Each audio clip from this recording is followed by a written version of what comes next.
Hi, I'm Christopher Warnock of Renaissance Astrology. This is another video really talking about how astrology and magic work. In this video, we're going to talk about spiritual causality, specifically with the Ikhwan al Safa and the Saturnine angels. So, if we're coming into this, it's interesting because I know I get a whole wide range of people that contact me.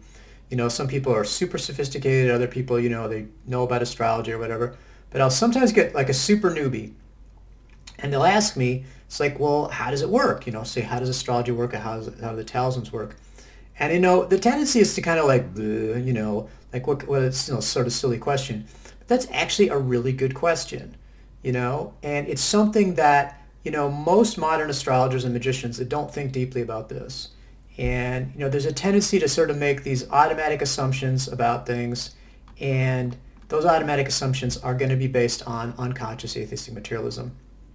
So again, this is one of my, come back to this repeatedly. I'm talking about a lot of videos, but I want to, again, lay it out when I'm talking about what is atheistic materialism. First of all, the first recognition is that there's such a thing as a worldview. Because what we're used to thinking about is there's a reality, and it's the same for everybody, and there's reality, there's nothing you can do about reality, it is what it is. In fact, there are all sorts of different ways of viewing reality. And these are really not individual. These are things that people don't come up with on their own. They're not an individual view. It's from your culture, the society that you're in, maybe the subculture that you're in, and it's something that you really manifest. It manifests through you rather than you coming up with as a choice. So the modern worldview, and a worldview is not just your conscious view of reality, it's unconscious assumptions. And really what it is your reality. If you know someone's reality, if you know someone's worldview, you know what their reality is. If you know what someone says about reality, you know their worldview. So they go back and forth. So the modern worldview is what I call atheistic materialism. And atheistic materialism is the view that nothing exists except matter and energy. So they're scientifically detectable, matter and energy, that's all there is. And it's also reductionist. So in other words, if you think about a thought, okay, a thought is nothing but, see we're reducing there, nothing but electrochemical impulses in the brain. The brain is physical. Electrochemical impulses are also physical. Those electrochemical impulses are nothing but, like I said, electrons or chemical reactions, which will be made up of molecules. Then the molecules will be made up of atoms, and then the atoms are made up of subatomic particles, just like the electricity, the electrical field or whatever. There's also electrical fields going on in matter. And that's all there is. And if you go down far enough, you just got the random sort of interactions of subatomic particles or certain physical laws, and that's all there is. There's just the random interaction of physical particles, of subatomic particles, and then these physical laws that govern matter and energy. That's all there is. There's nothing else. So if you say spiritual, basically you mean psychological, and again, if you mean psychological, you're just talking about brain function, and we're back in that same loop again. And so this is the backdrop for anyone's thinking or experiencing reality, is that this is the worldview that they're coming from. And, it's one of those things that's like beyond just, like I said, not generally thinking about the causality of astrology and magic. People don't want to think about it. Because if you start thinking about how it works, then you'd have to confront the fact that according to atheistic materialism, which is your worldview, astrology and magic shouldn't work. Okay?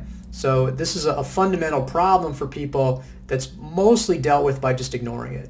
So we'll just pretend it's not there, and I unconsciously accept that reality is nothing but matter and energy, but I'm still going to do astrology and magic. It's one of those things. It reminds me of like when I was a child, I learned not to ask people about religion because people would get very upset about it because they could not explain it, and then when they were confronted with the fact that they didn't have any kind of logical explanation for things, they quickly got upset about it, and I learned that was something that I shouldn't ask about. So I think that's a similar thing with a newbie. One of the things once you start getting any involvement at all, you kind of realize you shouldn't be asking about it, or what you get is a pretty, an atheistic materialistic explanation for it. So the typical explanations for astrology and magic are going to be magnetism. I mean, there's a lot of people that really honestly think that astrology works through magnetism, or some other scientific explanation. Quantum mechanics or string theory or something like that. And that always causes people to be confused. They're like, well, why don't scientists accept astrology? I mean, obviously, the scientists are the people that determine the nature of reality, but our stuff is scientific, So we don't understand. It was some kind of unthinking prejudice or something there. It's like the reality is that there is no scientific explanation in terms of matter and energy for astrology. It just doesn't work. So clearly it's not electromagnetism. It's no, like I said, no scientific explanation for it. Then you got sort of the non-explanations, and a non-explanation, a classic one is synchronicity. Well, it's Jung that came up with synchronicity, and he said this was an acausal connecting principle. In other words, sort of a black box. He says, I'm not going to think about it.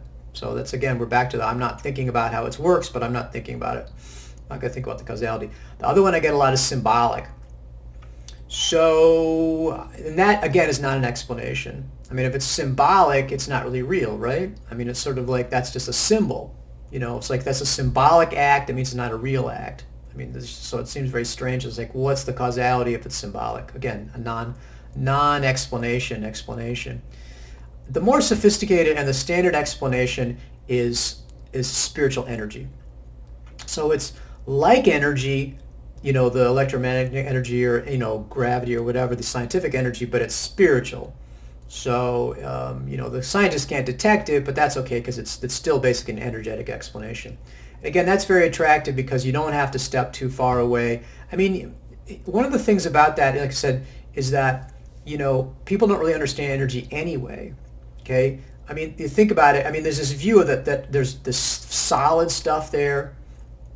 It seems pretty solid, tap on it. There it is, it's there. If you go in on that with, an electron microscope, it's mostly space. And if you go into, like for example, electrons, they're not really there in the sense of having a material. They're not like a bit. That's the kind of concept of it. You've got this sort of like solar system thing. There's like these solid bits, protons and neutrons, and they're orbited by electrons. It's like, no, that's not correct. It's like a photon, light.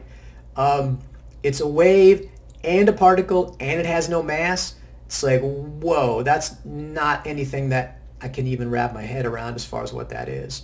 So, just the whole field stuff. I mean, this idea, electrons don't flow. It's not like I turn on the switch and they're flowing from the generator to my light, and then, no, that's not how it works at all. The entire field is energized simultaneously at the speed of light. AC, it's flipping polarity, whatever whatever it is, in your locality. I forget what it is in the United States, 56 cycles or whatever the cycles are. I have to look it up. A second. It's reversing back and forth, but it's not going back and forth. It's reversing the polarity of the field. Like, what does that mean? Now, and then you have to go to the scientists, and they'll give you some kind of lofty explanation that you can understand. You just have to take it on faith. But really, we don't understand the scientific explanation of energy, so porting that over to spirituality is really not that helpful. The other problem with it is that it's problematic as an explanation. If you think about it, like for example, horary is my favorite explanation for this. It's like you can say, okay, my natal chart, the planets were at certain angles and they beam things at me, and the energy, and that's, Saturn's afflicted in my 7th house, so it's afflicting my relationships, so it's messing me up somehow. And okay, what about a horary though? A horary, if it's an important question, you take the time of the time that the person asked the astrologer the question. I use the astrologer's location, okay, and that gives me the answer to the question, the chart of the question. I mean, that doesn't make any sense at all. Where's the energy? Where's the beams? It can only work through the incredible patterning of reality. So, but an energetic explanation doesn't make a lot of sense for horary. But when people are looking at how it works, like I said, by atheistic materialism, that's our sort of the sea that we swim in. People are pulled toward these explanations. And so anything that's more or less like an energetic explanation, or more or less scientific, really has a lot of appeal to people. So for example, if you look at traditional astrology and magic, there's various ways of explaining how it works. I mean, Ptolemy, he was an elemental. He said, hot, cold, dry, wet, air, earth, fire, and water. So he's like, well, the heat from the planets causes terrestrial changes. Well, we know that's not true. It's not measurable. I mean, maybe the sun, right? That makes sense. But the other planets, I mean, they're so far away. There's not even detectable amounts of heat or whatever coming from them. So that doesn't seem very acceptable as an explanation. And Al-Kindi, this is the one that people jump on. It's like, oh, on the stellar rays. You know, he's a medieval Arabic astrologer, says everything puts out these spiritual rays. I'm like, oh yeah, that's the one. Like I said, because there's this pull towards, you don't want to get too far away from the safety of the atheistic materialistic explanation. So energy, there you go, the energetic explanation for it. So there is another traditional form of causality, though, which is causality by personalities, so by spirits. So, you know, if you want to get something done, you know, like I said, you invoke Jupiter, and then Jupiter, whatever, I don't know if he does it in person. I mean, that's to say that gets complicated, like the archangel of Jupiter, the intelligence of Jupiter, the daemons of Jupiter. But anyhow, you interface with it as a personality, and what's getting it done is a personality as well.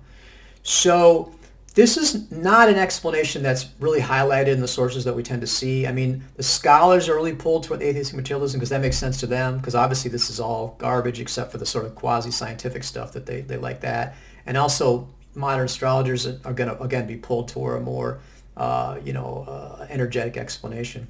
So I was really pleased to run across a translation, and this was done for me by Adam Galansky, and there's a link on the page there, the YouTube page to my website that's got the translation written out. So if you want to take a look at it, you can. Adam Galansky is a student of mine, very talented. Was translating from the Arabic Picatrix in German, and they've got a section in the introduction by the translators that they're quoting from the Ikhwan al Safa. The Ikhwan al Safa means the Brethren of Purity, or a 9th and 10th century group in I don't think it was Damascus or Antioch, anyhow, in the Middle East, and their identity is not really clear. They're essentially sort of mystic seekers of wisdom. Probably Sufi is mainly influence. They apparently had an influence on the Picatrix. They wrote this Epistles of the Brethren of Purity. It's like 52 chapters on all sorts of different interesting topics. There's a really interesting one on magic and astrology. But basically, they're trying to understand the nature of reality in a very esoteric way. And so the section that I really like of this is talking about Saturn. And it says, the sphere of Saturn, from it emanate spiritual entities that permeate the entire world, the spheres and the elements. Through them, the cohesion of forms form in matter. They give things their heaviness and weight, their stillness and slowness. And that makes sense because Saturn rules, things that are heavy, things that are thick. I mean, he's cold and dry. He's the slowest of the planets, certainly associated with heaviness. It says they're placed in the human bodies as spleen, black bile. Again, that's the melancholy that's associated with Saturn. And then rise parts of the body such as bones, tendons, skins, and solidification. Among their effects are coldness and dryness. It says animals that are black in color, minerals, lead, pitch, everything that has a black color and foul smell, black mountains, dark valleys, rugged paths. So these are all the standard sort of planetary attributions of Saturn. And it says, and the angels that disperse within for the world are characterized by the deeds and effects that emerge from them. So it says, through these actions, the disobedient souls and heedless spirits suffer punishment, and the effects of this spirit in the world are coldness and dryness. And it says, they're angels who descend to take away the life spirits and cause the death of bodies are said of the hours of day and night. So their number is such that no one counts them except the exalted God. And they ride on black steeds, and before rides of an angel with a black flag, upon which is written, there is no God but God. And he says, these are the spiritual entities, the angels of Saturn. The sacred law calls them angels, hosts, and instruments, and they're entrusted with the taking away the life spirits, and the angel of death belongs to them. So again, a couple things I would say about this. First of all, I think it's extremely important to not get frightened by this. I mean, I think the natural inclination there is like angel of death, cold and dark. This all sounds really freaky. I don't like it. Saturn must be bad. I'm frightened. You're scaring me. And again, it kind of goes against one of the main functions of astrology, which is it's supposed to be fun and light and, reassuring and everything, and kind of give you some vague positive news. Here we're dealing with the astrology as giving us the nature of reality. And obviously there's good stuff and bad stuff. And it's not all about give me what I want. There's this deeper understanding and wisdom that comes from understanding how the universe fits together. Now Saturn gets a kind of a bad rap. I mean, Saturn is the greater malefic, along with Mars is lesser malefic. But, you know, Saturn has, you know, again, the angel of death. This is not an entity like a demon or something that's doing it because it likes causing trouble. It has an important job to do, and it does its job, you know, without malice or rancor or whatever. And as much as we dislike the idea of death or things ending, it's necessary. You can't have new life without it. It's just part of the picture. And also Saturn has a lot of, you know, has some important positive functions as well. I mean, Saturn really does rule occult philosophy, the deepest wisdom, solitary spiritual practice. You know, Ficino was, you know, he, like me, had Saturn in Aquarius rising. So, you know, he's like saying these are, you know, this melancholy, you know, and how that was associated with genius as well. Not to say that I'm a genius, but but I'm really able to see the positive side of Saturn as well. But nevertheless, we have to recognize the negative side. But I think rather than getting tied up in, oh, that's scary, what's interesting about this passage is that we have this direct causality by the spirits. And they're the ones that are out there doing the work and causing these effects. And I think what's interesting about that is that, again, you have that whole, we were talking about, you know, photons having both a wave and a particle, you know, appearance, depending on how you approach them. How you measure it depends on, you know, if you measure it as a wave, it's a wave. If you measure it as a particle, it's a particle. And personifications, I think, are a very useful way to understand and to interface with these underlying spiritual realities. I mean, you can certainly take them as an impersonal force, and like I said, that's how they're conceptualized in a lot of ways. Because I'm not coming in here trying to say, oh, I'm right and you're wrong. I'm just saying, look, there's an additional way to look at this.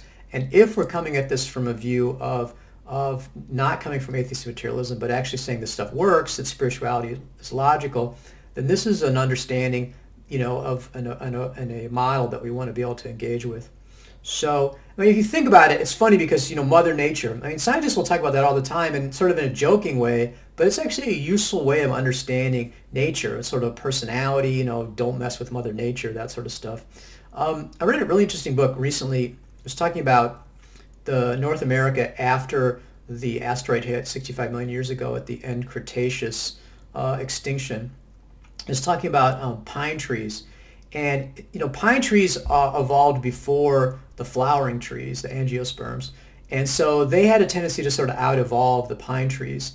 And so what the pine trees did, and this is what the author's talking, this is a scientist saying, well, the pine trees decided that they would go up and be on the mountains and then be in areas with lots of fire.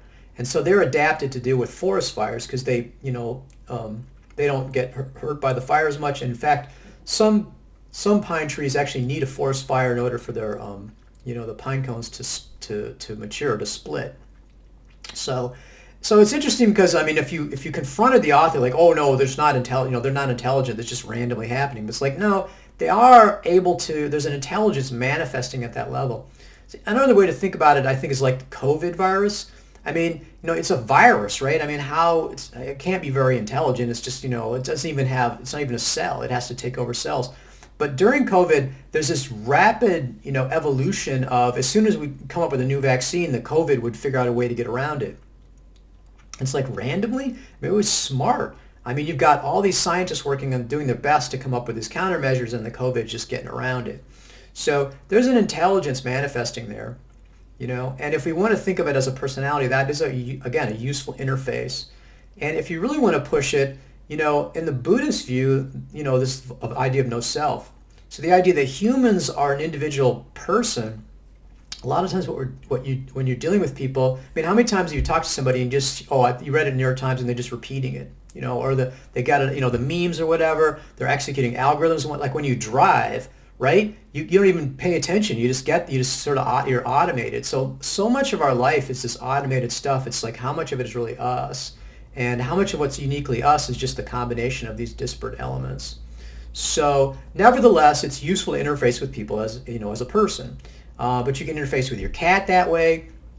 Again, you can interface with a lot of things within thinking about personification is a good way to understand. You think about countries. I mean, that has no quote objective reality in a sense. I mean, if I fly over the border between the United States and Mexico, there's not a line on the ground. But America, or these nationalities, they have that has a definite personality, and acts as people too. I mean, and get into wars with each other, attack each other. Again, personification is very useful. You can say, well, it's not really real. It's like, again, like I said, that the personification of us as humans is not really real either.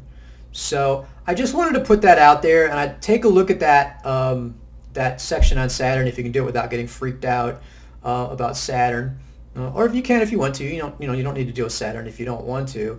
But for those that are really drawn to esoteric studies, Saturn is often a really important part of that. And if you really want to be a whole person, you don't want to neglect anything. But I think that this idea of the causality through angels, through these spiritual beings, is something that's been neglected, and it's also something that's, I think, very important, particularly in a magical practice. I mean, I have a very devotional practice, and my interactions, with the planets and celestial factors are very much as persons. And so to be able to conceptualize that and to interact in that way as persons, I think is very helpful, as opposed to thinking of beams. And again, if a talisman, I think of a talisman as a way of contacting the spirit of the planet, as opposed to, okay, it's charged with some energy and I have to recharge it or something like that. So again, I'm not saying that's wrong, but it opens up this whole avenue, and it's, for some people it's very congenial. Some people, it pulls them, and those are the type of people that are interested in a devotional practice. But I think it is useful to understand that there's a wide variety of these causalities that are posited in traditional sources, and then also to understand why we're drawn to the beams and rays and energy, which I think it's an interesting model. I'm not saying it's wrong, but I think it has some problems and some difficulties when we get into dealing with it. As certainly, any model does. No model is perfect. So I hope you find that interesting. Check out that section on the Ikhwan al Safa and the Saturnine angels, and I hope you will continue to enjoy these videos as much as I'm enjoying making them and thinking about causality and thinking about really deeply about how does this really work and what's really going on.